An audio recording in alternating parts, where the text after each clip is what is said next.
Atlanta Business Chronicles Biz.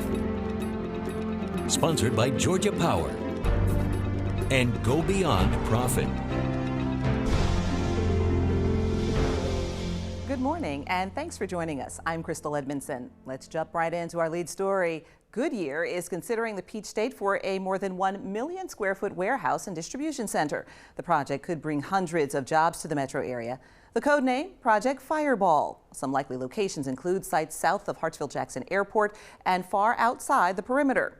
Atlanta would be a natural choice for the company. The region has seen an explosion of industrial real estate development, with companies like Amazon and Wayfair expanding here.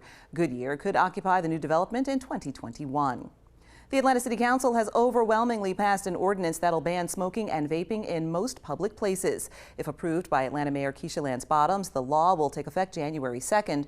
It would ban smoking and vaping indoors at bars, restaurants, and at Hartsfield-Jackson Airport. Now, most hotels and restaurants statewide have been smoke-free since 2005.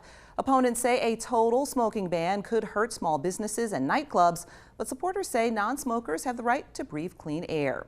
Well, we're getting a closer look at the first of 4 concourses that will comprise Delta Airlines' new terminal at New York's LaGuardia Airport. The state-of-the-art terminal is on track to open this fall. It's a flagship in the $8 billion construction of a whole new LaGuardia Airport. The Atlanta-based carrier is privately financing 80% of the redevelopment's costs, with the Port Authority of New York and New Jersey funding the rest. Delta's $4 billion construction project at Terminal C and D began in 2017. Those 2 terminals will be combined into one and will be known as the Delta Skyway at LGA. Back here in the Peach State, 2 leagues of young golfers have also become one. The First Tee of Atlanta and the First Tee of Eastlake are teaming up to form the First Tee of Metro Atlanta. The youth development organization hopes to broaden its impact. The new group's programs will span 8 counties from Gwinnett to Fayette, Douglas to DeKalb. It expects to serve roughly 145,000 young people, teaching life skills through golf.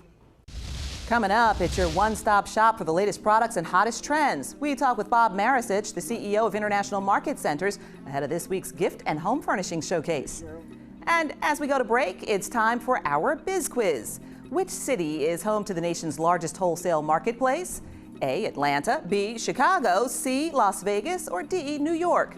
We'll have the answer right after the break.